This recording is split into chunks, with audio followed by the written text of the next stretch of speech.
Homegrown, the Soccer Yanks home for domestic soccer. I am your host tonight, Dan. With me, as always, Jay. How you doing, Dan? I'm very good. It's been a little bit of a break for us with the holidays, although we've tried to squeeze in some podcasts here and there. But I'm very happy to be back talking some soccer with you. Yeah, I'm excited too. It's been kind of a long off season, even though it just ended. I kind of miss going to games. I haven't been to a game in like almost 2 months. I'm kind of getting the itch right now. It's coming. We just gotta bear through this the frost a little bit longer, and then we'll be seeing the new MLS 3.0 or whatever it's gonna be. MLS in a new badge. I thought we were going with 2.1. Is that what it was? 2.1? Okay. I forgot. You said it's a couple of podcasts ago. We gotta look back for. It's 2.1. All right, good. With the kickstand. Yes. You had this past week, you had an interesting time. I believe you went to the NSCAA Convention, which was also the home to the MLS Superdraft, if I'm correct. Yes, it's the National Soccer Coaches Association of America Conference, and yeah, it's a weekend. It was out of Philadelphia this year, so it starts on a Wednesday, ends on a Sunday. They held the MLS draft and the National Women's Soccer League draft that Thursday and Friday, respectively. Yeah, and I was there for the Thursday. I was at the MLS draft. I was doing a little bit of interviews with coaches and with college coaches, more or less. And then I just kind of checked out the MLS draft. Awesome. What was your biggest takeaway? This is your first time at this convention, I'm assuming. The biggest takeaway, there's a lot of stuff. There's so much to do, and you really have to almost like plan your schedule, get to your courses, get to your events, 10 minutes early. The most popular event was probably Play the Barcelona Way, and I was unfortunately missed for I had to do an interview during that time, but that was a popular one that people were just basically waiting out the door almost to. And then there's a couple other ones that are interesting. You pick up a lot of stuff. You pick up a lot of interesting things, but you really have to you can't try to do everything. You just gotta do what you're gonna do, be happy with it, and that's it. So ultimately, the goal of this conference is for coaches from around, I'm assuming the country, but I guess there is a global element as well, to come together, network, share ideas. Is there a lot of, I'm going to use the word peddling? Is there a lot of like exhibitors and they're trying to sell stuff? Yeah, there was an exhibition floor where they had a lot of different vendors, stuff like turf fields, equipment, jersey manufacturers. The Cosmos actually had a stand, and Raul was there on Thursday. And I unfortunately had to leave early on Thursday, and I missed Raul, and I missed the Cosmos. I actually talked to a couple of their players a few weeks ago, and I missed seeing them again. And unfortunately, I didn't realize it because he canceled allegedly, but I missed Pele. He did a press conference. He's full of hot air. Don't worry about him. This is from a Brazilian. I'm telling you. That's what I was going to say. I'll take your word for it. So the draft, I mean, it's a bit of a contentious kind of point with some Major League Soccer fans. This is your first time watching the draft. We were talking a little bit prior to our podcast when we were doing a little pre-production meeting, and you were like, everybody's draft board, everyone's mock drafts just completely shattered because there's just no knowledge. There's no data for people to work with, really, outside. Right. Like, looking at it from mine, I did a mock draft for a different website, and I looked at other people's mock draft, and the people who did their drafts were doing it on the sense of what they saw in college.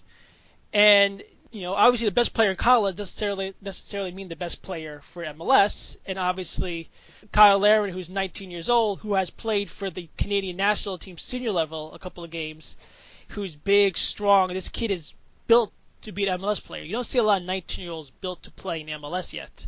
So he was a guy who was picked first, and he was across the board the top guy. But after that, we all thought the second person was going to be Cristiano Ronaldo. Didn't go. He went all the way to 16. So it's not the fact that people are not watching the game correctly or people are not drafting anything. It's the fact that there's just a limited knowledge between the media and the coaches and kind of understanding what's going on with these teams. And when I did my mock draft, I was looking at where players are from originally, so where they originally were born, if they're next to an MLS club. Did they have any experience with their PDL or MPSL sides? Did they go to the academy, obviously? Did the college have any connection to the pro team prior. So like you say, Akron had connections to Portland, and Maryland has connections to LA. So when I was doing that draft, I was trying to put that stuff together, and it still didn't work. Like everything kind of falls apart because you don't know what these guys see, and you don't know what these scouts are looking for. It could be a one-day sight unseen for some of these players, and they get picked up. Now, one of the stories that came out of this draft was the German starlet of UCLA, Leo Stolz. He essentially manufactured, I don't know how you want to say it, he basically forced the hand of the league, saying, I will go elsewhere. The only two teams I will play for are LA or New York. And during the draft, he became a pariah. He fell down the draft order. Nobody wanted to take him until he got to New York, and he signed with New York. Now, on this micro level, on this individual level, good for Leo Stolz. That's what he wanted. That's what he got. Okay. On a big picture, this is really just proving that the draft system as it is set up doesn't work. Drafts in other American sports kind of work for the most part because it is the hot commodity. So if I want to play basketball, going into the NBA draft is my best shot of getting into the NBA versus, the second, if I want to go play somewhere else in Europe, go ahead. It's not the hot commodity. Major League Soccer is not in that position globally. So there's dozens of options for these players to just say, no, I don't want to succumb to your draft. I'm going to go play somewhere else. I'm going to go play in France or Germany or Italy or England or wherever. Obviously, they may not be playing first division soccer in those countries, but there are a lot of options. So how do you feel overall? Does the draft stay alive much longer, or does it get modified, or do you see anything? Do you see a resolution to this? Well, I think we need to stop thinking about it as the NFL terms or as the NBA terms, and maybe start looking at it more as what they do in baseball, where you can draft somebody at a young age, and if they don't get picked up by a team, they go back into the college system. There are options for players if they want to go maybe get a homegrown contract. It's not working out for them, and then go to school. You wouldn't be playing NCAA. You'd be playing NAIA. The teams would pay for the college for that year or two while they go and train and wait for them to get bigger or stronger, more physical, whatever thing they need to do, and they can go back out for another draft. Ultimately, the draft survives because of MLS connection to the USL-Pro. And I think a lot of these teams were picking players, and I think specifically Toronto FC was picking players for their T2, for their Toronto 2 team. So you are seeing a lot more teams willing to pick up guys, and if they're not ready tomorrow, they'll be ready maybe for, a month in the year, like Major League Baseball, pick them up in the fall, let them play a couple of games, let them, bolster your roster, and then they'll bring them along slowly. So if there wasn't a USL Pro, I don't think there's a future for this draft, but I think now there is. That kind of leads into another big topic that I wanted to talk about tonight. USL Pro is they've realigned, I believe, East and West Conference. I think they have, I don't know how many teams, I forget the number of teams, but a good decent number. But there's about 7 or 8 that are now affiliates of Major League Soccer. A 2 team or a B team. And your parallels to Major League Baseball seem to be growing because it looks like USL Pro is aligning itself to be the farm system for Major League Soccer. And from what I've recently read, they're also trying to become Division 2, quote unquote, as far as U.S. Soccer Federation goes, USSF. I think we talked about that almost like 2 months ago. That was leaked out. It wasn't really by a major source of a reporter or a newspaper, but that was leaked out about 2 months ago. I'm actually kind of happy that they're going with the East and Western line. The biggest issue for these teams is cost, and the biggest cost is travel. To travel from Montreal to Ocean County twice a year, that's not a feasible system of running a business. That's way too much cost. So I like they cut the conference in half. There's 24 teams. 8 of them have direct connection to MLS franchise with direct control. So it's a step in the right direction. It gives guys opportunities to actually play it. And I think I mentioned this before, and I had a article where I interviewed a Philadelphia Union player, Antoine Hopinel.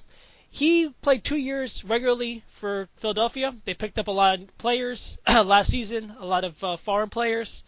He kind of lost his spot, and he asked to travel from Philadelphia to their local affiliate in Harrisburg, the Harrisburg City Islanders, and he got playing time after playing with the first team. So that, for him, got to stay fit, got to stay sharp, allow him to develop over, even while he's not getting games. And I think that should be the model for a lot of players and a lot of teams.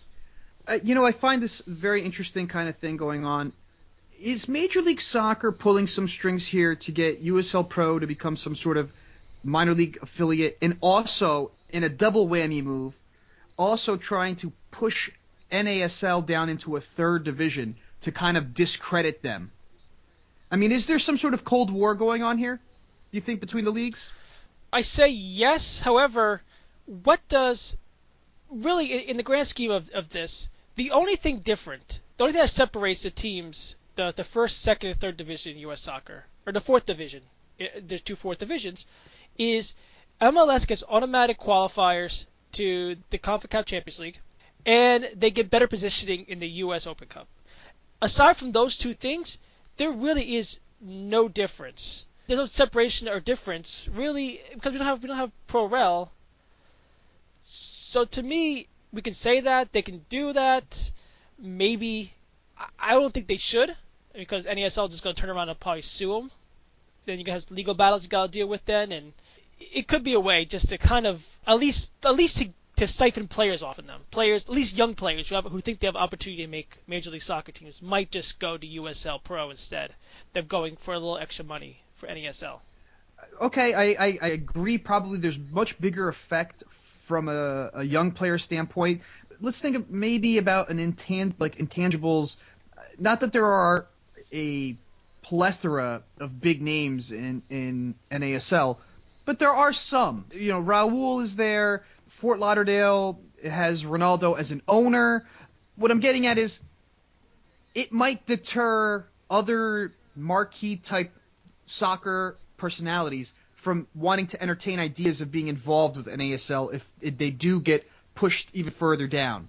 I'm just trying to think from marketing and a business standpoint, not necessarily from the advantage on the soccer, the actual on-the-field advantage of being the third division or second division. I think there's a lot more business acumen behind this alignment. Well, NASL at this point is getting better attendance.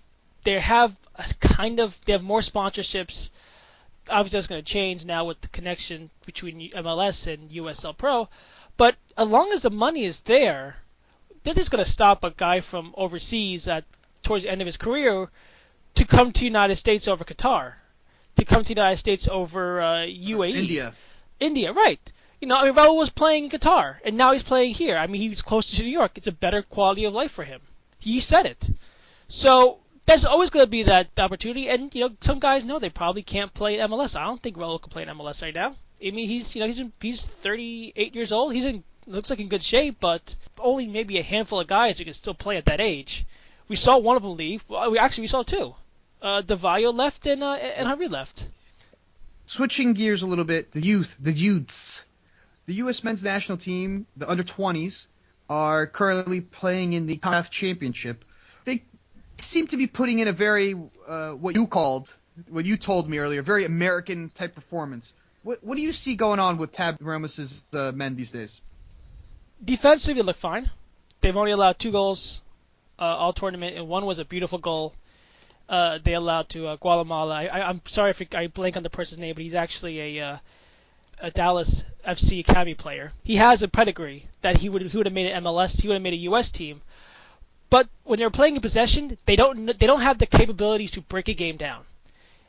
At this level against these teams, yeah, they put up a bunch of goals against. I believe it was Aruba. If I'm not mistaken, that was the game they put up 8 goals in. But they're not getting against average teams in the conference. They're not breaking them down. Like, they're not playing soccer against them. They're not finding that little hole in possession when they're pressing. The last game they played against Trinidad and Tobago, they won that game off of a counterattack goal that was basically Trinidad and Tobago had most of their team forward for a set piece, and the U.S. had a break.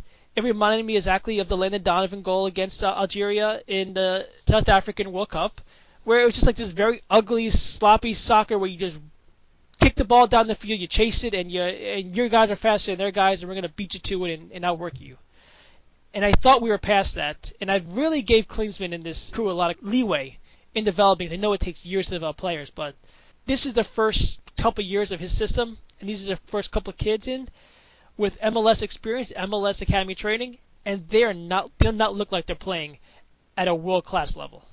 Is it system or is it technical ability? I think it's system. I mean, we see Tommy Thompson light it up in the MLS. Tommy Thompson is a joy to watch, and he looks like he's a shell of himself on the field. They're very mechanical in their movement. They're not flowing. They're not moving the ball around. They have the ability with guys in certain positions who can just kind of swing the position, can swing around and switch positions and create havoc in one-on-one situations. There's no good off-the-ball movement, and that's, I think, the one thing I really notice is like when you watch a brilliant team, Germany or Spain, with their off-the-ball movements, it's so much flowing when you're playing in that short field, short compressed field when you have 20 guys in a small area, that you need to have off-the-ball movements. And the United States doesn't have that. They're just kind of still running at guys and trying to make one pass in. Or it just looks sloppy. I don't think Ramos is a guy for this team. I don't think he has that capability. I don't think he has a vision yet how to coach these players. They're going to probably make it to the World Cup regardless, but I don't want to see him going on, and unless he develops something, unless he learns something in which the next year, I don't want to see him going on coaching this team. If this is Klinsmann's project and he's kind of trying to from the bottom up build up build his system, is it Ramos is not listening to his direction, or that's why I get confused. Ramos is going to get the heat for the underperformance here, but is he just following orders? How much of that do we know? If he's just following what he's told to do, or it's really his decision making that's problematic? Well, they started the first two games off playing a 4-3-3. They ended up with 1 goal, 1 point, and allowed 2 goals. They switched to a 4-4-2, a flat, basic 4-4-2, maybe a little bit of empty bucket. They're playing lesser opponents. And I'll say that right now. The opponents are playing since their first 2 games. Those are the best 2 opponents they played, Guatemala and Panama. But they're scoring more. They have the ball in the possession more. In all honesty, a lot of these guys, they're getting opportunities. They're creating tons of chances. They're not finishing them. Their forwards are not finishing their opportunities. So it's partially coaching style. It's partially that maybe there's something that we're not doing to get guys who just know how to finish. There's a reason why you keep calling back Chris Wondolowski. Even though he screwed up in the World Cup, he finishes. And he might play it ugly. He might be a fox in the box, but you know what? I wish we had more of those guys, because right now we don't have guys who can just score, even on the youth level. That's kind of important in soccer. What do you think? Usually a team just scored the most goals wins the game. Usually, I think that's how it works, right? Something along those lines. That's like a John Maddenism, right? That's a Joe Theismann. All right. Those are the big ones. We got some quick fire questions. You want to get right into them? Let's go. All right.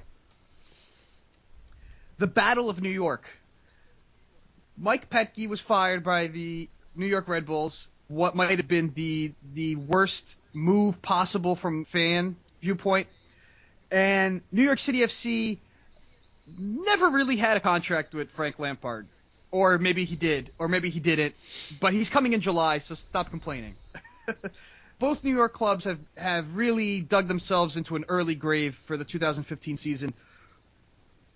New York City FC went out, signed Mick Disgroon. The Red Bulls had a town hall meeting with Curtis, the sporting director, and Jesse Marsh, the new coach.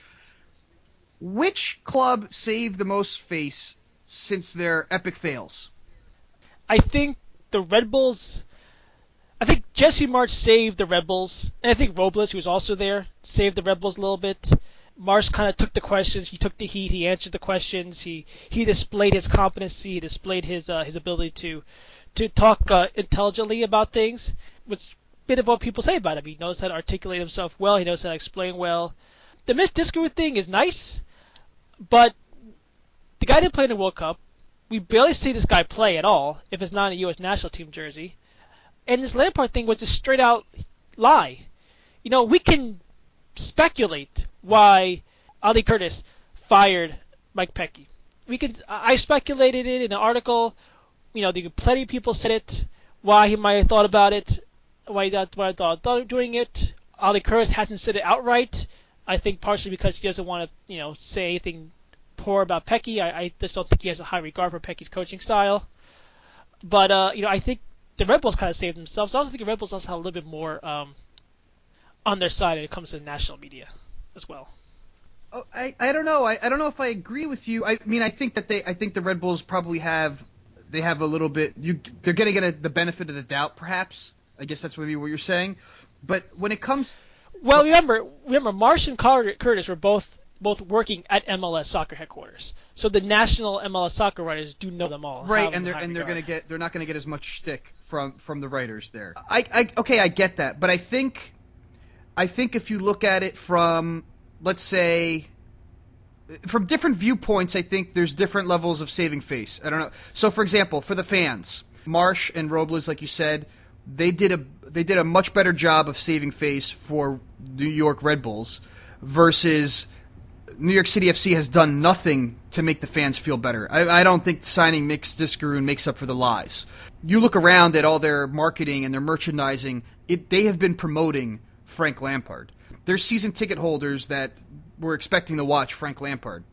I think from a fan viewpoint, New York did a better job. But I think on a big media, I think it's a bit of a draw because I just feel like New York City FC had shot themselves in the foot, and then instead of the Red Bulls capitalizing and trying to get an edge in this Cold War that they're having right now, they go and blunder and get rid of a fan favorite, a fan legend coach. The the only coach to bring them silverware. So I don't know. I don't know. I can't. I think it's a draw. I think they both have been screwing up royally. Well, I think the difference between the Red Bulls and the NYCFC is the Red Bulls, Curtis had a plan. Curtis did this. Now, I think if you want to blame someone, you blame the corporate side, which every fan is happy to blame Red Bull Corporation for the way they handled this team. Because the Red Bull Corporation hired a coach, hired a sporting director. They would have hired one who was acceptable to a legend like Pecky is with this team, and acceptable to somebody who was, who is the face of this franchise. But they've always been blind about it. They've always didn't care about the local fans. Well, really, they always care about the greater market. They have no pulse. They have no pulse in the local market. Right. But the thing about NYFC is, again, they lied. They outright lied about the situation, and they lied to media. They lied to fans. They sold a bill of goods that wasn't there. I think that's significantly more hurtful to the credibility with the media, who now will. I mean, you really ruined Jason Kreis and Claudio Reyna's credibility. Two guys who are very respected in the league. You basically wiped away their you basically made them look like fools. They look like Manchester City puppets right now. Next question. Name one 30-year-old European you would like to see become an overplayed MLS player. Actually, no, let's go with you first, because I've actually given up on watching EPL. So let's go with you first. A Premier League old man that I'd like to see in Major League Soccer. I mean, the classic ones are already there. The classic ones are going, so we'll get a chance to see them this year. Over 30, European star. You know who I'd like to see, and it's because of the team I support over in England, and I think he's still got a lot in the tank. Thomas Rosicky, Czech national player, Arsenal player. He has like more of a support role for Arsenal. He comes in and helps out that midfield when they're lean and they have a lot of injuries, which is more often than not. But he's over 30, and the guy still is lightning in a bottle. I think he could really, really do some serious damage because he still has that speed here in Major League Soccer. All right, I'm gonna go with Xavi Alonso. I just think he has that game that you can play until you're probably about 2-3 years. He's 33 right now. He can hit the long ball. He can split the field. People talk about Gerrard, how brilliant he is. Xavi Alonso's better. I think Xavi Alonso is better. Weird. I think you could see what he's doing at Bayern Munich. I think he would absolutely be a joy to watch here in Major League Soccer. I think Steven Gerrard is going to be in over his head in Major League Soccer personally, but that's just me. That's just me. Yeah, I like to see LA go out and I mean, Bruce Arena is really good at being flexible, and as long as Gerrard doesn't mind not playing every minute or not sitting some games because there's not the right personnel, I think he'd be playing fine. a role that maybe he doesn't want to play. Right. I think that Bruce Arena does his best when he's allowed to figure out what he wants to do as players. I think he'll be fine, but I also think that when he's on the field, Gerrard has to be protected defensively. I think that there's too much. It is a much more physical game speed-wise, the MLS, because the guys are younger, and we just emphasize in college, especially when guys come out of college, we emphasize more physical ability than we do tactical in the training. So guys are just naturally bigger and faster. All right, last question. Another media question. We've been focusing a lot on the media, but it's because they deserve some attention.